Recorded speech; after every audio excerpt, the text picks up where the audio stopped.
welcome to this TradeWin channel. Today we will address what continuous futures contracts are about. First, we will get into what futures contracts are. Then we will explain rolling methods to get continuous futures contracts. And finally, I will give insights on what all this means for TradeWin Backtests.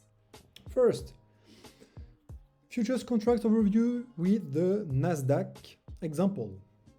When typing NQ symbol on TradingView, you will get immediately the E-mini Nasdaq 100 futures line. Clicking on that will give you the following overview.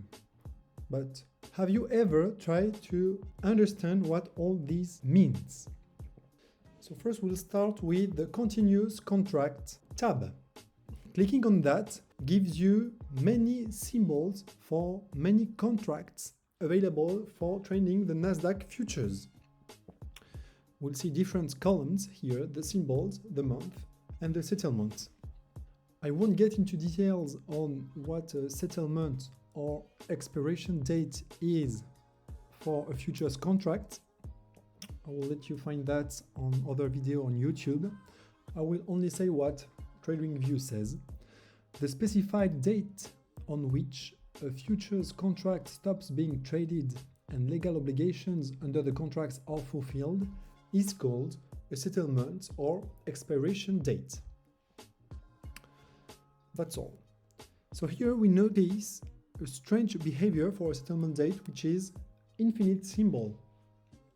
And we find that the first contract being suggested to be traded has the following information: continuous and NQ1. That's the name of the symbol. If we have a look at the NQ futures available contracts to be traded on another broker, for example, Trade08 on the left, we see that we can't find the same elements, the same contracts to be traded. I won't get all the list down, but we have exactly the same instruments available, except for TradingView, the NQ1 and NQ2 symbols. So we will answer in this video what those symbols are about. Coming back to the futures lists in the CME group website, I'm just doing a small talk about what CME is. CME is the Chicago Mercantile Exchange, which is the biggest US exchange for financial instruments with expiration dates.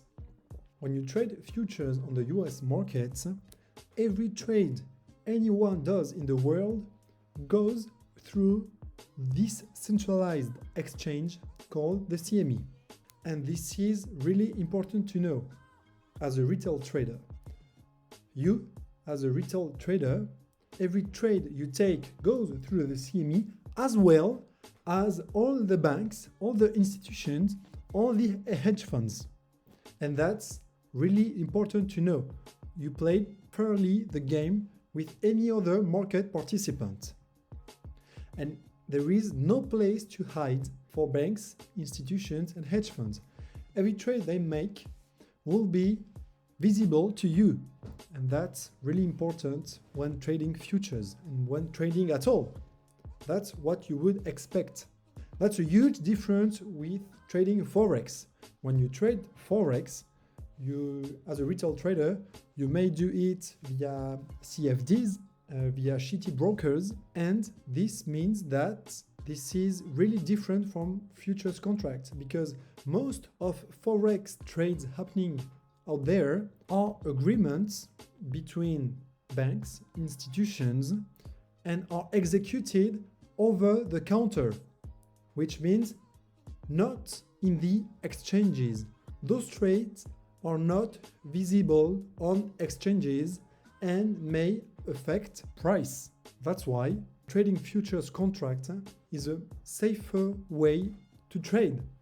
Trading those instruments gives you the knowledge that you are trading with the same information, available global information that anyone. That's all.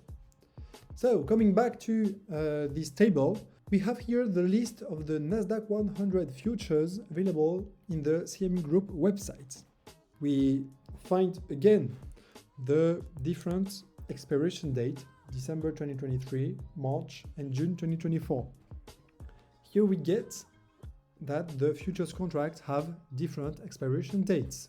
Zooming in this table, I would like to bring your attention to other columns. The prior settle, which is the actual price of the contract, and the volume column.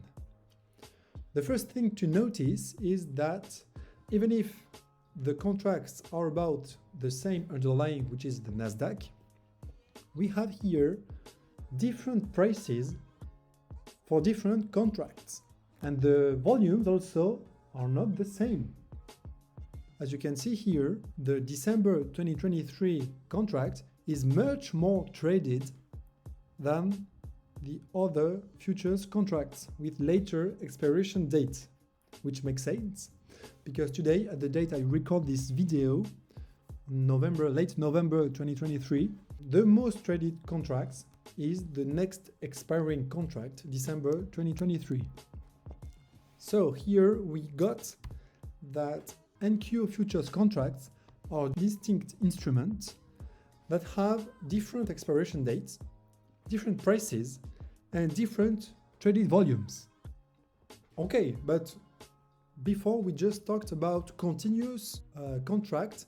Those contracts don't appear in the CME Group contract list. So what they are about? Going back into the TradingView FAQ, we see that the NQ1 contract, in fact, represents the front or nearest expiration month contract. This means that until we go through the December expiration date, the NQ1 contract on TradingView is exactly the same as the NQZ3 contract expiring in December 2023. But what happens after this expiration date? In fact, as stated here, the contract rolls over to the next contract. So let's get a visual idea of what this is about. When you trade NQ1 until the December expiration date on TradingView, you are trading the NQZ3 contract. Fine.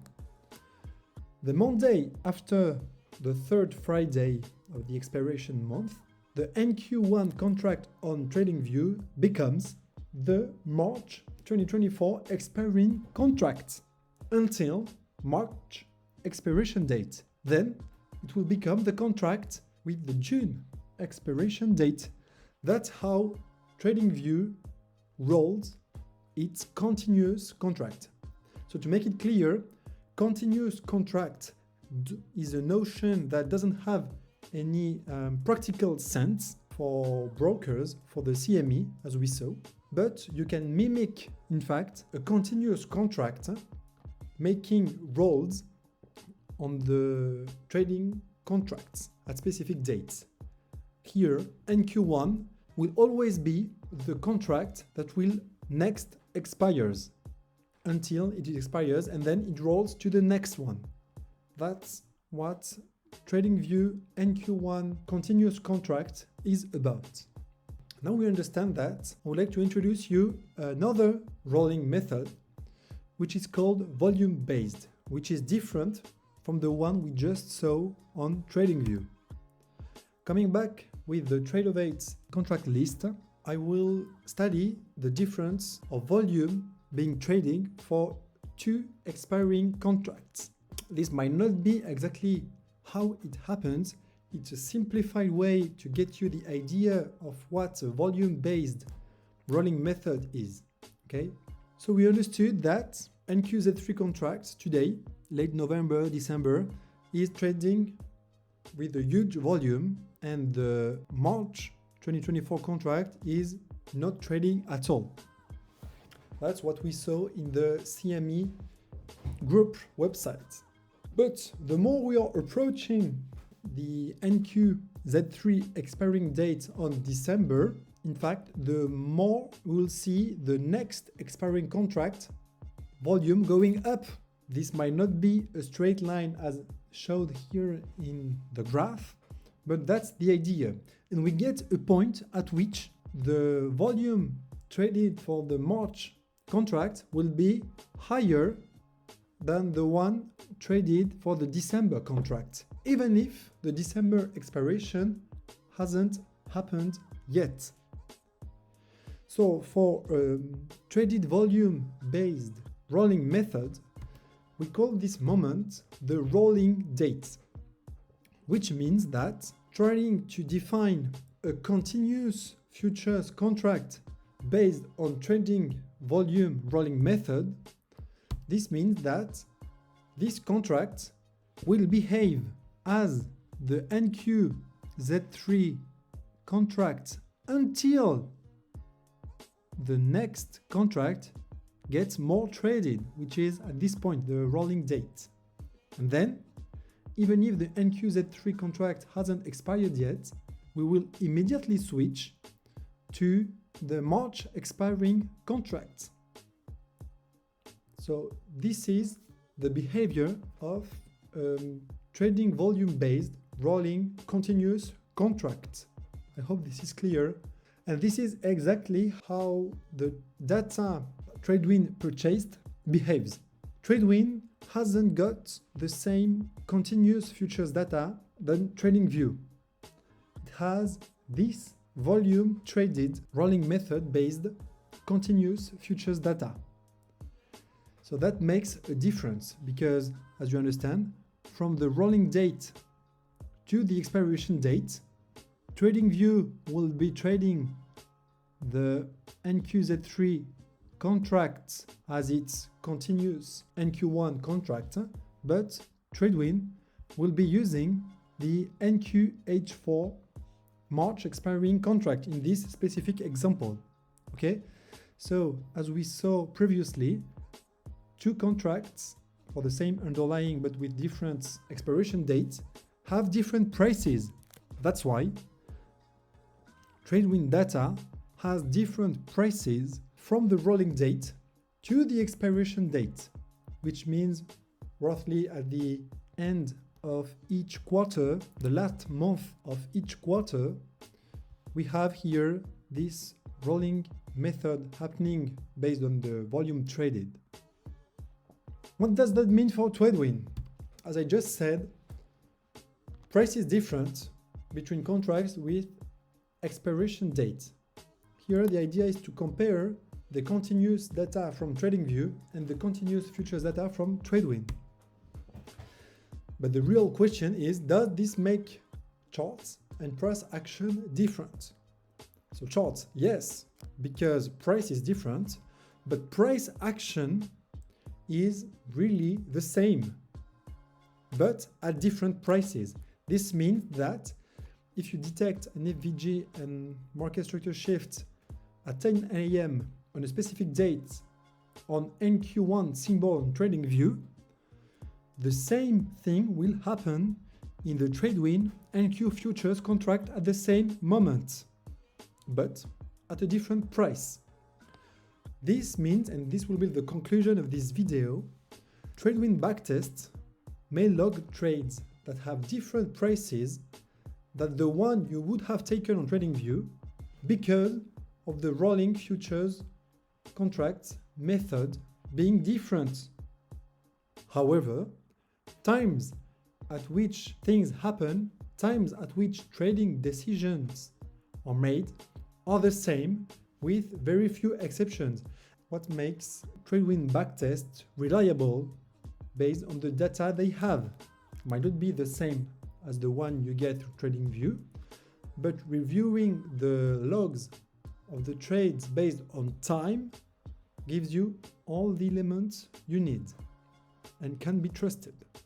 Thank you for supporting me and for watching till the end. I hope you learned something today, and don't hesitate to contact me if you're interested in anything.